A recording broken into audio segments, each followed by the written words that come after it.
Hello guys. Guys, आज मैं फिर से आ गया हूँ आपको ये सिखाने कि इंग्लिश का न्यूज़पेपर कैसे पढ़ते हैं। और दोस्तों, आज मैं फिर से एडिटोरियल लाया हूँ। तो एडिटोरियल थोड़े से मुश्किल होते हैं समझना, आपको भी दिमाग लगाना पड़ेगा, ठीक है। लेकिन बहुत इंपॉर्टेंट होता है। एडिटोरियल से हम बहुत कुछ सीखते हैं, बहुत सारे नए शब्द सीखते हैं। देखिए, यहाँ लिखा हुआ है पार्टीशन मिसचीफ। दोस्तों, मिसचीफ का मतलब क्या होता है? शरारत। पार्टीशन, पार्टीशन का मतलब होता है बायस, जो कि एक तरफा है, एक तरफ मतलब पक्ष वाली है। तो भाई कोई ऐसी शरारत की गई है जो जिसमें कोई मतलब किसी का पक्ष लिया जा रहा है, कोई बायस्ड है, इस तरीके की कोई बात है। बाकी पूरी बात हमें यहाँ से पता नहीं चलती, यहाँ से बस हमें अंदाज़ा लग जाता है कि किस तरीके की बात होगी, बाकी नीचे पढ़ के पूरा पता चलेगा।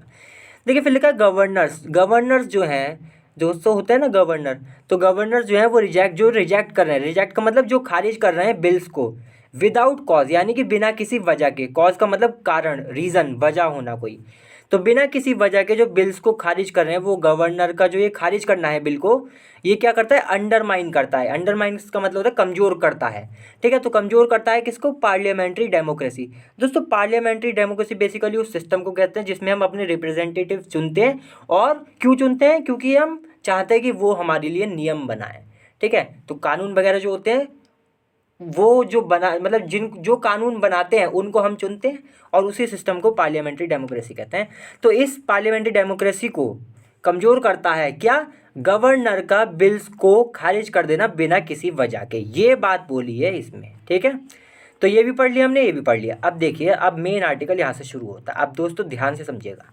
देखिए, लिखा Tamil Nadu governor R N Ravi's. तो तमिलनाडु के जो गवर्नर हैं, जिनका नाम है आर एन रवि, इनका जो एक्ट है, एक्ट का मतलब जो इनका काम है, क्या काम है भाई इनका? मतलब इन्होंने क्या करा है? Of with holding. With hold का मतलब होता है दोस्तों कि किसी चीज़ को मतलब होता है ना कि ना देना, रोक लेना, ठीक है। तो ना देना, क्या ना देना? एसेंट। असेंट का मतलब होता है कि अनुमति, ठीक है। एग्रीमेंट कह सकते हैं, अनुमति कह सकते हैं। तो रवि जो है, इन्होंने क्या किया है कि असेंट यानी कि जो अनुमति देनी थी बिल्स को। बिल्स थे किस बारे में? कंसर्निंग यूनिवर्सिटीज़, यानी कि यूनिवर्सिटीज़ होंगी उनके बारे में बिल थे। इन द स्टेट, यानी कि उस राज्य में, यानी कि तमिलनाडु में यूनिवर्सिटीज़ थी, उसके बारे में बिल्स थे। उनको सहमति, उनको अनुमति देनी थी, तो वो अनुमति उन्होंने नहीं दी। किन्होंने? रवि ने, ये जो गवर्नर हैं। तो ये जो इन्होंने अनुमति नहीं दी, ये क्या है? Is nothing but constitutional tyranny. तो कह रहे हैं कि भाई ये कुछ नहीं है, लेकिन एक ही चीज़ है, और वो क्या है? कॉन्स्टिट्यूशनल टेरेनी है। दोस्तों, टेरेनी का मतलब होता है कि मतलब एक तरीके से आप कह सकते हैं किसी चीज़ का गलत इस्तेमाल करना। तो कॉन्स्टिट्यूशन का गलत इस्तेमाल करना है, ये यहाँ पे ये बोला जा रहा है। क्या करना? कि ये जो रवि हैं, ये गवर्नर है, इन्होंने इसको अनुमति नहीं दी बिल्स को। लिखा है ना, विद होल्ड कर दिया। विद होल्ड का मतलब कि कुछ ना देना। तो यहाँ पे असेंट लिखा, यानी कि असेंट यानी कि अनुमति नहीं दी बिल्स को। तो इसलिए इनका ये जो एक्ट है, ये जो इनका कारनामा है, ये क्या बता रहे हैं कि भाई ये कॉन्स्टिट्यूशनल टेरेनी है, यानी कि कॉन्स्टिट्यूशन का गलत इस्तेमाल है। देखिए, फिर लिखा इट इज़ ग्रॉस। ग्रॉस का मतलब पूरी तरह, कंप्लीटली अब्यूज़ है ये। अब्यूज़ का मतलब गलत इस्तेमाल, अब्यूज़ का भी मतलब होता है गलत इस्तेमाल। तो ये पूरी तरह गलत इस्तेमाल है ऑफ द पावर, यानी कि पावर का, उस पावर का गलत इस्तेमाल है ग्रांटेड, जो कि दी जाती है बाय द कॉन्स्टिट्यूशन, संविधान के द्वारा। किसको? टू, अच्छा, ये जो पावर दी जाती है क्या करने के लिए? टू गिव और रिफ्यूज़ असेंट टू बिल्स, यानी कि जो बिल्स आते हैं, जो कि पास किए जाते हैं लेजिस्लेचर्स के द्वारा। लेजिस्लेचर दोस्तों उसे कहते हैं जो बिल वगैरह बनाते हैं। तो उनके द्वारा जो ये पास करे जाते हैं बिल, उनको सहमति देना या ना देना, इसलिए लिखा है गिव और रिफ्यूज़। ये रिफ्यूज़ का भी मतलब होता है रिजेक्ट कर देना, कैंसिल कर देना। तो सहमति उनको देना या ना देना किन बिल्स को? जो कि लेजिस्लेटर के द्वारा पास किए जाते हैं। ये ही पावर है, ठीक है। तो कह रहे हैं कि इट इज़ ग्रॉस अब्यूज़, यानी कि पूरी तरह कंप्लीटली एक गलत इस्तेमाल है उन पावर्स का जो कि कॉन्स्टिट्यूशन ने दी है, जो बिल्स हैं उनको अनुमति देने की या ना देने की। और वो बिल्स कौन से? जो कि लेजिस्लेचर के द्वारा पास किए जाते हैं। तो थोड़ा दोस्तों, मुझे पता है मुश्किल लग सकता है आपको, ये मुश्किल होते हैं, सच बात है, ऐसा नहीं है, मैं ये नहीं कहूँगा कि मुश्किल नहीं होते हैं। लेकिन ये भी सच बात है, जो मुश्किल चीज़ होती है उससे हम सीखते भी बहुत कुछ हैं। तो यहाँ पे आप बहुत कुछ सीखेंगे। देखिए आगे फिर लिखा है द ग्रांट। ग्रांट का भी मतलब होता है वही देना। तो ग्रांट ऑफ असेंट, यानी कि असेंट का मतलब अनुमति। तो अनुमति देना इज़ अ रूटीन फंक्शन, ये एक रूटीन फंक्शन है। रूटीन का मतलब जो आम तौर पे काम होता है, ये एक ऐसा फंक्शन है of the titular head of state. Titular दोस्तों उसे कहते हैं जो सिर्फ नाम मात्र का होता है। अब जैसे गवर्नर है, देखिए एक तो होता है चीफ मिनिस्टर और एक होता है गवर्नर। तो गवर्नर ना वैसे तो हेड ऑफ द स्टेट है, लेकिन मतलब नाम का होता है बस, ये मेन तो चीफ मिनिस्टर ही होता है ना दोस्तों। देखिए चीफ मिनिस्टर होता है स्टेट की तरफ से और गवर्नर होता है सेंट्रल की तरफ से, और इनमें थोड़ी आपस में भिड़त भी चलती रहती है हर समय इसी चक्कर में कि भाई मेरी पावर मेरी पावर, ये बात। देखिए फिर लिखा था तो द ग्रांट ऑफ असेंट, यानी कि जो असेंट है, जो अनुमति है, उसको मतलब अनुमति देना इज़ अ रूटीन फंक्शन, ये बहुत नॉर्मल फंक्शन है। लिखा है ना रूटीन, रूटीन का मतलब एक रोज होने वाला फंक्शन है ये, of the titular head of state. किसका हेड ऑफ स्टेट? टिट्यूलर कौन बोल रहे हैं यहाँ पे? गवर्नर को ही बोला जा रहा है कि जो गवर्नर है जो कि टिट्यूलर हेड ऑफ स्टेट है, यानी कि जो नाम मात्र के जो स्टेट के हेड हैं। एंड और द एक्सेप्शनल पावर, और जो एक्सेप्शनल पावर है टू विदहोल्ड, क्या करने की? विदहोल्ड। विदहोल्ड का मतलब हो गया दोस्तों कि मतलब वही कि कुछ ना देना, तो ना देने की, क्या ना देने की? It is not mean to be exercise unreasonably. कह रहे हैं कि एक्सेप्शनल पावर जो है ये, मतलब कि ये कौन सी पावर बता रहे हैं कि भाई यही वाली कि हम अनुमति दे ना दें, मतलब कि ये वाली जो पावर बता रहे हैं। तो टू विदहोल्ड, क्या कौन सी पावर? अच्छा यहाँ पे लिखा भी आगे कि जो एक्सेप्शनल पावर है टू विदहोल्ड, यानी कि रोकने की। किसको? इट, यानी कि जो बिल्स है इनको रोकने की। Is not meant to be exercise unreasonably. Unreasonably का मतलब होता है बिना वजह, एक्सरसाइज का मतलब होता है इस्तेमाल करना। तो ये जो पावर है इसको रोकने की, ये ऐसा नहीं है कि बिना ही वजह आप इस्तेमाल कर ले, ये इसलिए नहीं है, ये बोला गया है, कोई कारण होना चाहिए। रादर, रादर का मतलब बल्कि, इनकम्बेंट्स, जो इनकम्बेंट्स हैं इन राजभवन, राजभवन में जो इनकम्बेंट्स है, यानी कि राजभवन में जो इस टाइम पावर में है, जो गवर्नर वगैरह जो भी है दोस्तों, ये पावर में जो है इस टाइम राजभवन में। और टू का मतलब होता है शुड या फिर चाहिए, यूज़ दिस वीटो रेयरली। कह रहे कि जो इनकम्बेंट्स है, यानी कि जो गवर्नर वगैरह है राजभवन में, इनको ये जो पावर्स है इनका इस्तेमाल करना चाहिए। वीटो का भी मतलब दोस्तों उस पावर को कहते हैं किसी चीज़ को रिजेक्ट कर देना, ठीक है। किसी चीज़ को रिजेक्ट करने की जो पावर होती है, कैंसिल करने की पावर होती है, उसी को हम वीटो कह देते हैं। तो ये जो वीटो है, ठीक है, रिफ्यूज़ करने की जो पावर है, जब बाकी एग्री कर रहे हैं आप रिफ्यूज़ कर रहे हैं, तो कह रहे हैं इसको रेयरली इस्तेमाल करना चाहिए। रेयरली का मतलब कभी कभी करना चाहिए, ये कोई आपने बस आया मन मर्जी और कर दिया इस्तेमाल। तो देखिए अभी तक तो यही हमने पढ़ा है कि भाई इफ कि जिसने भी ये आर्टिकल लिखा है वो खिलाफ है इस बात के कि भाई जो गवर्नर कर रहे हैं उस बात के खिलाफ है, जो गवर्नर रिजेक्ट कर देते हैं बिना किसी वजह के बिल को। देखिए फिर लिखा and only in flagrant instances. फ्लैग्रेंट का मतलब होता है दोस्तों अपना मतलब जो काफ़ी अपमान करने वाला, अपमानजनक, ठीक है। तो कह रहे हैं कि ये ना only in flagrant instances, instances का मतलब है मामले, examples, when basic constitution values are at stake. देखिए एट स्टेक का मतलब दाव पर होना।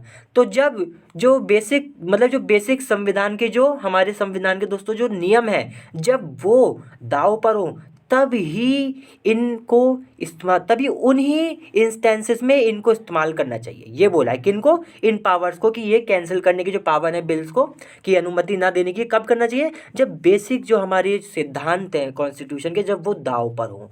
फ्लैग्रेंट का मतलब यही हो गया कि जो अपमानजनक है, तो उन अपमानजनक इंस्टेंसेस में, तो भाई जैसे कि अब अपमानजनक क्यों बोला गया है कि भाई जब कॉन्स्टिट्यूशन के जो बेसिक जो सिद्धांत है वो दाव पे होंगे, तो दोस्तों काफ़ी अपमानजनक बात है ना, इसलिए लिखा हुआ है कि सिर्फ उन्हीं, ओनली इन, यानी कि सिर्फ उन्हीं फ्लैग्रेंट इंस्टेंसेस में इस्तेमाल करना चाहिए, यानी कि अपमानजनक मामलों में, जब बेसिक कॉन्स्टिट्यूशनल जो वैल्यूज़ हैं, जो जो उसके सिद्धांत है वो दाव पर हो। देखिए फिर लिखा है, मतलब यहाँ पे फिर वो याद कर दी कि ऐसा नहीं कि जब मर्जी आए तब इस्तेमाल कर दिया बिना वजह। देखिए फिर लगा द बिल्स, जो बिल्स है फॉर विच, जिनके लिए मिस्टर रवि जो है हैज़ रिफ्यूज्ड अप्रूवल, जिन्होंने जिसके लिए रिफ्यूज जो अप्रूवल है, यानी कि जो अनुमति है उसको रिफ्यूज़ कर दिया, कैंसिल कर दिया, मतलब बिल्स को अनुमति नहीं दी। तो ये बिल्स कौन से हैं? सीक, ये प्रयास करते हैं, mainly to take away the governor's power, यानी कि गवर्नर की जो पावर है क्या करने की? टू अपॉइंट, यानी कि चुनने की। अपॉइंट का मतलब होता है चुनना, नियुक्त करना, वाइस चांसलर्स को ऑफ यूनिवर्सिटीज़, यानी कि यूनिवर्सिटीज़ के जो वाइस चांसलर्स है दोनों दोस्तों, उनको चुनने की जो गवर्नर की पावर है, उस पावर को ये ले लेता है। कौन? बिल, यानी कि जो बिल थे, इस बिल में क्या था कि ये पावर ले रहा था गवर्नर से अपॉइंट करने की vice chancellor of communities universities को। एंड वेस्ट, वेस्ट का मतलब देना, और ये पावर लेकर किसको दे रहा था? It in the state government. ये गवर्नर से पावर ले रहा था और किसको दे रहा था, राज्य की सरकार को दे रहा था। तो बेसिकली ये सेंट्रल जो गवर्नमेंट है, क्योंकि दोस्तों गवर्नर किसका बंदा होता है, ये तो उधर से होता है ना, सेंट्रल गवर्नमेंट की तरफ से। तो सेंट्रल गवर्नमेंट की पावर को छीन कर ये किसको दे रहा था, स्टेट गवर्नमेंट की पावर को। ठीक है, ये बात है, इस बिल में ये बात थी। देखिए फिर लिखा है कि देयर इज़ नथिंग, यानी कि कुछ भी नहीं है इन दीज बिल्स, यानी कि ये जो बिल्स आए थे दोस्तों इनमें कुछ भी नहीं है फॉर द गवर्नर, गवर्नर के लिए टू डिसअप्रूव ऑफ, कि जिसके लिए गवर्नर को ठुकराना पड़े। डिसअप्रूव का मतलब था ठुकराना, मतलब कह रहे हैं कि इस बिल में ऐसा कुछ भी नहीं था जिसके लिए गवर्नर को ये जरूरत पड़े कि इन बिल को ये अनुमति ना दे, ठुकरा दे।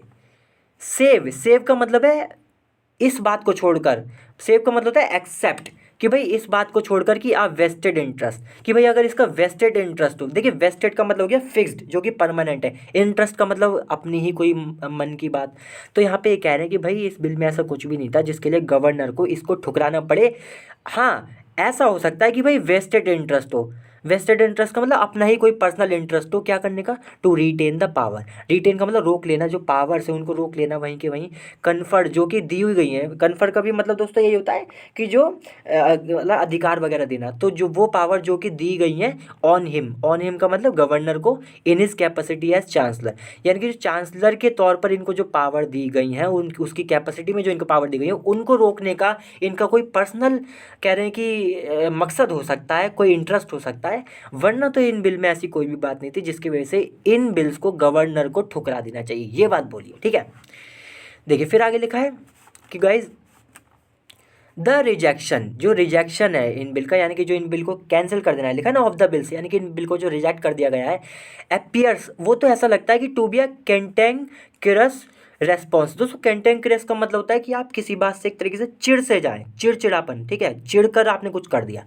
तो कह रहे हैं जो बिल को रिजेक्ट करा गया ये तो ऐसा लगता है, अपीयर्स का मतलब लगना, तो ऐसा लगता है कि भाई ये कैंटेंक्यूरस रिस्पॉन्स था, यानी कि ये एक ऐसी प्रतिक्रिया रहती जिससे जो चिढ़ने वाली प्रतिक्रिया रहती, किस बात से, आफ्टर द सुप्रीम कोर्ट, कि भाई जो सुप्रीम कोर्ट है जब उसने ये मेड वेल जस्टिफाइड रिमार्क्स, जब उसने रिमार्क करा, रिमार्क का मतलब होता है दोस्तों कुछ कहना किसी पर, किस टिप्पणी करना, तो जब उनने वेल जस्टिफाइड, वेल जस्टिफाइड का मतलब क्या है कि बिल्कुल जो जिसका एक बेस था, जो सही थी, जो रीजनेबल थी, तो एक ऐसी बात कही गई होगी ऑन गवर्नर्स पे, उन गवर्नर्स पे सुप्रीम कोर्ट ने कुछ कहा जो कि डिले कर रहे हैं, देर कर रहे हैं असेंट को, यानी कि अनुमति को, to bills pending with them, यानी कि उनके पास जो बिल पड़े हुए हैं, जो उनके पास पेंडिंग है, जिस पे कोई एक्शन नहीं लिया जा रहा, उनको लेट कर रहे हैं ना, लिखा ना डिलेइंग असेंट, यानी कि वो जो बिल्स इनके पास पेंडिंग पड़े हुए हैं उनको, उनके लिए एसेंट जो है, यानी कि जो उनको अनुमति देनी है कि हाँ भाई ठीक है पास कर, ठीक है जाओ, हमारे साइन हो गए गवर्नर के, तो कह रहे हैं कि उसको लेट करने पर सुप्रीम कोर्ट ने इनको फटकार अटकार लगाई होगी गवर्नर्स को, मतलब इन पे कोई बात कही गई होगी, और बात भी बड़ी सही कही गई थी, इसलिए लिखा है वेल जस्टिफाइड, कि काफ़ी ठीक बात कही गई होगी गवर्नर्स के ऊपर। तो कह रहे हैं कि जब ये सुप्रीम कोर्ट ने ये बात कह दी कि भाई आप देर कर रहे हैं, ज़बरदस्ती, ये सब बातें जो भी कही होगी सुप्रीम कोर्ट ने, तो उसके कह रहे हैं कि उसका ये ना ऐसा लगता है कि उसका ये कैंटेंक्यूरस रेस्पॉन्स है, मतलब कि उससे चिढ़ गए गवर्नर और फिर इन्होंने रिजेक्शन कर दिया बिल का, ये बोला है। ठीक है, देखिएगा इस फिर आगे लिखा है on it's part, on it's part का मतलब अभी समझ में आएगा, जैसे आगे लिखा है ना द डीएम के गवर्नमेंट, यानी कि जो डीएम के गवर्नमेंट, जैसे बोलते हैं ना कि भाई मैं अपनी तरफ से तो ये कर रहा हूँ आप अपना देख लें, तो अपनी तरफ से जो डीएम की गई गवर्नमेंट है, इसलिए लिखा है ऑन इट्स पार्ट। तो ऑन इट्स पार्ट यानी कि जो डीएमके की जो गवर्नमेंट है उसने अपनी तरफ से क्विकली, बड़ी तेजी से कन्वीन्ड किया, कन्वीन का मतलब बुलाया आ स्पेशल सेशन ऑफ असेंबली, यानी कि असेंबली का एक स्पेशल सेशन किया डीएमके की गवर्नमेंट ने, and adopted the same bills again, और जिन बिल को दोस्तों इन्होंने, इसने जो गवर्नर था जिन्होंने खारिज कर दिया था, तमिलनाडु के गवर्नर जिनका नाम है रवि, इन्होंने खारिज कर दिया था, उनको फिर से अडॉप्ट किया, यानी कि उन्हें फिर से अपनाया सेम बिल्स को, ठीक है, अगेन फिर से। फिर देखिए लिखा है, तो क्या हुआ कि इन्होंने फिर से, भाई वहाँ से कैंसिल हो गया, तो इन्होंने क्या किया, इस सरकार ने, डीएमके की सरकार ने फिर से उन बिल को, मतलब स्पेशल सेशन बुलाकर फिर से उन बिल को अडॉप्ट कर लिया। और देखिए आगे लिखा है द क्वेश्चन, अब जो सवाल है अराइजेज, वो उठता है, वेदर क्या, अब देखिए ये जो सवाल है ना, ये जो सवाल है कौन पूछ रहा है, जिसने ये आर्टिकल लिखा है, कह रहे कि जो क्वेश्चन है अराइजेज, उठता है, वेदर क्या, it was under the belief, it was under the belief. Under the belief का मतलब कि क्या ऐसा माना जा रहा था कि भाई दैट द गवर्नर, जो गवर्नर है, इज बाउंड यानी कि वो बाउंड है, यानी कि उस पे उसको करना ही करना है। क्या करना है? टू ग्रांट असेंट, कि भाई उसको ग्रांट उस पे उसको वो मतलब वो बंद जाएगा असेंट करने के लिए, मतलब ग्रांट असेंट करने के लिए, यानी कि जो अनुमति है उसको देने के लिए बाध्य हो जाएगा गवर्नमेंट, इफ़ अगर द सेम बिल, जो सेम बिल्स हैं जिनको कैंसिल कर दिया गया था, वर रिकन्सिडर्ड, उनको फिर से रिकन्सिडर किया जाएगा, मतलब उन पे थोड़ा सोच विचारी करी जाएगी, थोड़ा बहुत चेंज करके, and passed again by the house, और फिर से उसको पास किया जाएगा हाउस के द्वारा। तो कह रहे हैं अगर हाउस के द्वारा उसको फिर से रिकन्सिडर किया जाए और फिर से पास कर दिया जाए, तो क्या गवर्नर मतलब गवर्नर को उन बिल को अनुमति देनी ही पड़ेगी क्या? ये सोचकर सरकार ने फिर से स्पेशल सेशन बुलाया और बिल्स को फिर से अडॉप्ट करा, ये बोल रहे हैं कि मतलब क्या सरकार के दिमाग में ये बात चल रही थी। देखिए फिर आगे लिखा है द स्टैच्यूट। दोस्तों स्टैच्यूट का मतलब क्या है कि लॉ वगैरह से संबंधित। तो स्टैच्यूट पोजीशन यानी कि जो इस टाइम लीगल जो पोजीशन है, जो लीगल कंडीशन है, इज़ दैट वो है these bills have failed to become law. तो कह रहे हैं कि अभी जो फिलहाल जो स्थिति चल रही है, अब स्टैच्यूट लॉ, जो स्टैच्यूट जो पोजीशन है, जो जो इस टाइम जो कंडीशन है, वो तो भाई ये है कि बिल्स जो हैं हैव फेल्ड, वो फेल हो गए हैं टू बिकम लॉ, यानी कि बिल्स बिल्स ही रह गए, वो कानून नहीं बन पाए, ये बात बोलिए। देयर इज़ नो रेमेडी, कह रहे हैं कोई भी इलाज नहीं है इन द कॉन्स्टिट्यूशन, संविधान में, फॉर अ हाउस, एक ऐसे हाउस के लिए एग्रीव, जो कि एग्रीव हो गया यानी कि जो नाराज हो गया है, by the rejection of its bill, यानी कि जो ये बिल लेकर आया था गवर्नर ने कैंसिल कर दिए। तो कह रहे हैं कि इसको खुश करने के लिए या फिर इसके इस चीज़ के लिए तो संविधान में कोई भी मतलब कि कहते हैं कि रेमेडी नहीं है, एक बार कैंसिल हो गया, अब आप कुछ कर नहीं सकते। देखिए फिर आगे लिखा है द प्रोविसो, जो प्रोविसो है, प्रोविसो का मतलब दोस्तों जो शर्त है, तो जो शर्त है टू आर्टिकल 200, यानी कि एक आर्टिकल है 200, उसमें कोई बात है, शर्त है जो कि बड़ी ज़रूरी है, जिसको फॉलो करना ही करना है, इसलिए लिखा है प्रोविसो। तो उसमें जो शर्त है विच, अब विच किसके लिए आया है? ये जो शर्त है कि भाई विच मेक्स, जो मेक करती है, यानी कि जो makes the governor's assent mandatory, यानी कि जो गवर्नमेंट की जो अनुमति है उसको जरूरी बनाती है, मैंडेटरी का मतलब कंपलसरी करती है, फॉर बिल्स के लिए, पास द सेकंड टाइम, यानी कि वो बिल्स जो कि दूसरी बार पास किए गए हैं उनके लिए ये जो प्रोविसो है ये क्या करता है भाई? ये जरूरी करता है। क्या जरूरी करता है? गवर्नमेंट का एसेंट, कि भाई गवर्नमेंट की मंजूरी होनी ही चाहिए इन बिल्स के लिए जो कि दूसरी बार पास हुए हैं। डजेंट अप्लाई टू बिल्स, अब कह रहे हैं ये जो प्रोविज़ो है, ये जो शर्त है, ये उन बिल्स के लिए अप्लाई नहीं होती, यानी कि उन बिल्स पे काम नहीं करती, फॉर विच, जिनके लिए असेंट हैज़ बीन विदहेल्ड, यानी कि जिनके लिए असेंट यानी कि जो अनुमति पहले ही विदहेल्ड कर दी गई, विदहेल्ड का मतलब कैंसिल कर दी गई है। ठीक है, समझे दोस्तों क्या हुआ? कह रहे हैं कि देखिए भाई प्रोविज़ो जो है, जो आर्टिकल 200 में है, वो कह रहे हैं कि ये वो प्रोविज़ो है जो कि गवर्नमेंट के असेंट को जरूरी बनाता है, for bills pass the second time, यानी कि जिन बिल्स को दोबारा से पास किया गया है उन बिल्स के लिए बहुत ही ज़रूरी है कि वो गवर्नर की एसेंट ले, अनुमति ले, ये बात बोली गई है। फिर क्या बोला गया है? लेकिन ये उन बिल्स के लिए भाई वहाँ पे काम नहीं कर सकती ये बात जहाँ पर बिल्स को पहले ही रिजेक्ट कर दिया गया है। अब देखिए कॉमन लगा आ टर्म किसके लिए है? विदहेल्ड के लिए, यानी कि विदहेल्ड एक ऐसी टर्म है दैट एसेंशियली मीन्स रिजेक्टेड, कि जिसका सच में यही मतलब है, जिसका मतलब पक्का यही मतलब है कि भाई रिजेक्ट हो गया तो हो गया, अब आप कुछ कर ही नहीं सकते। देखिए फिर लिखा है इफ़ द गवर्नमेंट, अगर सरकार was aware of this position, कह रहे हैं अगर सरकार अवेयर थी, यानी कि जानकारी थी सरकार को, अगर किस चीज़ की जागरूक थी, ठीक है ना, अवेयर का मतलब जागरूक, तो अगर सरकार जागरूक थी ऑफ दिस पोजीशन, यानी कि जो पोजीशन है इसकी सरकार जागरूक थी कि भाई ऐसा होता है, एंड स्टिल वेंचर्ड, और तब भी इसने वेंचर किया, कि कह सकते हैं ना, तब भी इसने क्या किया? टू अडॉप्ट देम अगेन, कि तब भी उनको अडॉप्ट किया, मतलब पता थी सबको, अगर कह रहे हैं कि अगर सरकार को ये बात पता थी कि ऐसा हो सकता है कि भाई अगर एक बार कैंसिल हो गया, तब भी इसने उन बिल को फिर से अडॉप्ट किया, फिर से लाया, कॉमा लगाए, इट इज़ पॉसिबली मीन्ड, तो ऐसी संभावना है कि भाई इसका मकसद क्या था कि एज अ पॉलिटिकल मैसेज, कि भाई ये एक मैसेज देना चाहते थे गवर्नर को, क्या, that it will not yield, कि भाई ये नहीं झुकेंगे, यील्ड का मतलब झुकना, तो ये नहीं झुकेंगे in the matter of pursuing it's legislative measures. तो ये जो इनके लेजिस्लेटिव मेजर्स हैं, जो ये कानून वगैरह बनाना है इनका, इसमें ये नहीं झुकेंगे, ये इनका मैसेज है। ठीक है, तो इसका तो मतलब यही निकलता है कि भाई जब आपको पता थी ऐसा हो सकता है, मतलब ऐसी बात होती है कि आप, मतलब यहाँ पे ये कह रहे हैं कि आप जो दोबारा बिल को लाए, इससे क्या साबित होता है, इससे तो यही साबित होता है कि भाई आप एक पॉलिटिकल मैसेज देना चाहते हैं, ये बात बोलिए। देखिए फिर लिखा था इफेक्ट, जो इफेक्ट है, जो असर है ऑफ द फ्रेश पैसेज, जो फिर से जो पास किया गया है, इज दैट, वो है that the governor may treat them as fresh bills. कह रहे हैं कि जो इसका असर ये हो सकता है कि जो गवर्नर है वो इसको शायद में, मतलब शायद ट्रीट करे दैम एज फ्रेश बिल्स, कि ये नए बिल्स हैं, ऐसा हो सकता है। दिस मीन्स, इसका मतलब है ही इज़ फ्री, कि ये फ्री है, मतलब कह रहे हैं कि अगर ऐसा होता है कि भाई इसको ये फ्रेश बिल की तरह पास करे, जो फिर से लाए गए हैं, उसको ये ना सोचे कि ये पुराना वाला बिल है, मतलब ये सोचे कि ये कोई नया ही बिल आया है। तो कह रहे हैं इसका मतलब यह है ही इज़ फ्री, यानी कि वो बिल्कुल आज़ाद है, कौन, गवर्नर बिल्कुल आज़ाद है, टू विद होल्ड करने के लिए, यानी कि कैंसिल करने के लिए, असेंट यानी कि अनुमति, येट अगेन यानी कि फिर से ये आज़ाद है, मतलब कह रहे हैं कि आप फिर से बिल तो ले आए, लेकिन कुछ मतलब थोड़ी ना है, गवर्नर तो फिर से इसको रिजेक्ट कर देगा, ये बोल रहे हैं। ठीक है, इसलिए लिखा है कि गवर्नर में ट्रीट, अच्छा यहाँ पे लिखा था ना कि हाँ ही इज़ फ्री, यानी कि ये आज़ाद है क्या करने के लिए, टू विद होल्ड, यानी कि विद होल्ड का मतलब कैंसिल करना, असेंट जो अनुमति है, येट अगेन यानी कि फिर से कैंसिल कर देंगे वो तो गवर्नर, तो उनके लिए तो कोई बहुत बड़ी बात नहीं हुई।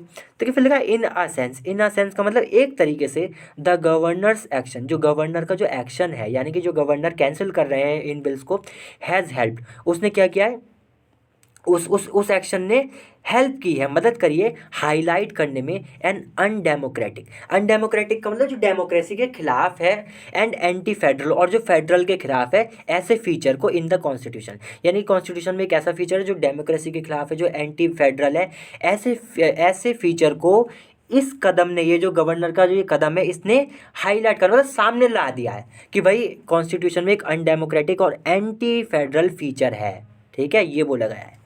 दैट क्रिएट्स, अब ये फीचर क्या करता है, ये क्रिएट्स यानी कि बनाता है एन अनगाइडेड पावर, अनगाइडेड का मतलब कह सकते हैं रॉन्ग, गलत, तो गलत पावर देता है या बनाता है, to reject pieces of legislation, यानी कि लेजिस्लेशन का मतलब जो लॉ है, उनके जो टुकड़े हैं, मतलब लॉ में जो भी कुछ बातें हैं उनको रिजेक्ट करने की एक गलत पावर ये क्रिएट करता है ये फीचर। ठीक है, जिसको हाईलाइट किया गया है गवर्नर के द्वारा, गवर्नर के कदम के द्वारा। ठीक है, फिर लिखा है कि पास बाय इलेक्टेड रिप्रेजेंटेटिव्स, और ये कौन से नियम को ठुकरा सकते हैं, मतलब कौन से नियम को कैंसिल कर सकते हैं, जिनको पास्ड बाय, जिन्होंने जिनको उन लोगों ने पास किया जिनको हम लोगों ने चुना था, इसलिए लिखा इलेक्टेड रिप्रेजेंटेटिव। अब दोस्तों आप बताइए, हमने ही उनको चुना था हैं, और सरकार ने उन्हीं को कैंसिल कर दिया, तो दोस्तों ये तो डेमोक्रेसी का मतलब एक तरीके से वो हो गया ना, ये अपोज हो जा रहा है, डेमोक्रेसी के अगेंस्ट हो गया ना, कि भाई डेमोक्रेसी का मतलब क्या है, हमारी चलनी चाहिए, और हमारे ही जो नियम, हमारे ही द्वारा जो लोग चुने गए, उन्होंने जो नियम बनाए, उन्हीं के खिलाफ गवर्नर कैंसिल कर देते हैं बिल, तो और उसके खिलाफ हम कुछ कर भी नहीं सकते, तो ये तो दोस्तों अनडेमोक्रेटिक हो गया ना, इसलिए लिखा है कि डेमोक्रेसी के तो खिलाफ हो गई बात। तो इस बात को हाईलाइट कर दिया, ये कॉन्स्टिट्यूशन में, मतलब ये बात छुपी हुई है कि भाई कॉन्स्टिट्यूशन हालांकि डेमोक्रेसी के लिए है, लेकिन कह रहे हैं कि डेमोक्रेसी का तो यहाँ पे तरीके से छोटा सा काम तमाम सा हो गया, ये बात है। देखिए फिर लिखा है इन इट्स ऑब्जर्वेशन, अब देखिए किसकी ऑब्जर्वेशन है ये अभी पता चल जाएगी। इन इट्स ऑब्जर्वेशन, ऑब्जर्वेशन का मतलब होता है कि आपने क्या नोटिस किया, आपने क्या समझा, क्या जाना। इन ऑनगोइंग प्रोसीडिंग्स, प्रोसीडिंग्स का मतलब जो कार्यवाही चल रही है, ऑनगोइंग का मतलब जो जारी है, तो जारी जो कार्यवाही, अभी जो कार्यवाही चल रही है, कंसर्निंग द गवर्नर्स पावर, यानी कि वो जो कार्यवाही चल रही है जो कि गवर्नर की पावर्स के बारे में है, उसमें देखिए लिखा ना द कोर्ट, यानी कि जो कोर्ट ने क्या ऑब्जर्व किया, यानी कि कोर्ट ने क्या कहा। देखिए कोर्ट ने कहा भाई हैज़ ड्रॉन अटेंशन, मतलब कि कोर्ट ने दोस्तों ध्यान खींचा है इस बात की तरफ, फैक्ट का मतलब होता है बात, तो कोर्ट ने ये जो कार्यवाही चल रही है गवर्नर की पावर के बारे में, इसमें कोर्ट ने ध्यान खींचा है दैट कि गवर्नर्स, जो गवर्नर्स हैं, आर नॉट इलेक्टेड, मतलब कोर्ट ने कहा है कि भाई जो गवर्नर्स हैं ना, उनको इलेक्ट नहीं किया जाता, उनको इलेक्ट नहीं किया जाता, उनको सेलेक्ट किया जाता दोस्तों। तो इलेक्ट का मतलब हो गया, मतलब यहाँ पे जहाँ पे समझ में आ रहा है, यहाँ पे ये कहा जा रहा है कि भाई गवर्नर्स तो अपनी पावर का इस्तेमाल करेगा ही, जो उसको लगता है वो करेगा। क्योंकि दोस्तों मतलब यहाँ पे आप ऐसे भी कह सकते हैं कि गवर्नर हमारे हिसाब से नहीं चलेगा। देखिए हमारे हिसाब से कौन चलेगा, जिसको हमने सेलेक्ट किया है। लेकिन यहाँ पे गवर्नर सेलेक्ट नहीं, यहाँ पे लिखा ना इलेक्टेड, मतलब जिन्हें जिन्हें हमने इलेक्ट किया है वो ही तो हमारे हिसाब से चलेगा। नेता किसके हिसाब से चलेंगे, हमारे हिसाब से। लेकिन गवर्नर जो है उसको इलेक्ट नहीं किया जाता। ये बात कोर्ट ने बोली। देखिए फिर आगे लिखा है द कोर्ट, जो कोर्ट है मस्ट एग्जामिन। अब देखिए यहाँ पे थोड़ी राय दी जा रही है कि कोर्ट को क्या करना चाहिए। कह रहे हैं कि द कोर्ट, जो कोर्ट है उसको मस्ट एग्जामिन, उसको जरूर एग्जामिन करना चाहिए, यानी कि उसको इस बात पे जरूर अपनी एनालाइज करना चाहिए, अपनी इस बात पे स्टडी करनी चाहिए। वेदर क्या, वेस्टिंग यानी कि देना, दैट ऑफिस यानी कि जो गवर्नर का ऑफिस है उसको ही बोला गया है कि गवर्नर का जो ऑफिस है उसको विदा वीटो, उसको वीटो देना है, यानी कि उसको ये पावर देना है कि कैंसिल कर देने की जो पावर है ओवर लेजिस्लेशन। लेजिस्लेशन यानी कि जो नियम कानून है उसको कैंसिल, बिल जो है बिल को कैंसिल करने की जो पावर है इस बात मतलब कि कह रहे हैं कि कोर्ट को इस बात पर स्टडी करनी चाहिए कि ऑफिस को वो पावर देना जो कि कैंसिल कर देती है बिल्स को, क्या ये वायलेट करती है, यानी कि उल्लंघन करती है पार्लियामेंट्री डेमोक्रेसी का, यानी कि उसी सिस्टम का जिसको जिसको हम चुनते हैं, जिसको लॉ बनाते हैं, क्या ये उसका वैसे देखो दोस्तों सही तो कह रहा है ये कि भाई वायलेट तो कर रही है। क्योंकि भाई जिसको हमने चुना उसने नियम बनाया, अब वो नियम गया गवर्नर के पास, गवर्नर ने उसे कैंसिल कर दिया। तो डेमोक्रेसी का क्या हो गया दोस्तों, डेमोक्रेसी का तो कोई मतलब ही नहीं रह गया ना, ये बात है। तो यहाँ पे इसलिए यही बोला गया है कि कोर्ट को जरूर इस बात पर सोचा विचारी करना चाहिए, एग्जामिन करना चाहिए, जांच करनी चाहिए कि भाई जो हम पावर दे रहे हैं, वीटो जो दे रहे हैं ऑफिस को, गवर्नर के ऑफिस को, ये जो कि इस बात पर है लेजिस्लेशन के ऊपर कि लेजिस्लेशन को ही कैंसिल कर सकते हैं, कहीं ये पार्लियामेंट्री डेमोक्रेसी का विरोध तो नहीं कर रही। देखिए फिर लिखा है विरोध मतलब वही, वायलेट मतलब उल्लंघन तो नहीं कर रही। और ये पार्लियामेंट्री डेमोक्रेसी क्या है, आप बेसिक फीचर, ये बड़ा ही एक बहुत बेसिक फीचर है दोस्तों। बेसिक का मतलब जो होना ही चाहिए, ये एक ऐसा फीचर है ऑफ द कॉन्स्टिट्यूशन, यानी कि संविधान का ये एक बहुत बेसिक फीचर है। हाँ भाई सिंपल सी बात है। देखिए फिर लिखा है एन अथॉरिटेटिव प्रोनाउंसमेंट। दोस्तों अथॉरिटेटिव का मतलब हो गया कि देखिए यहाँ पे वैसे तो अथॉरिटेटिव का मतलब होता है बॉस ही, एकदम से हुक्म चलाने वाला, लेकिन यहाँ पे मतलब है कि काफ़ी कठोर। तो कठोर भी वैसे वही होता है भाई, बॉस भी तो बड़े कठोर होते हैं ना।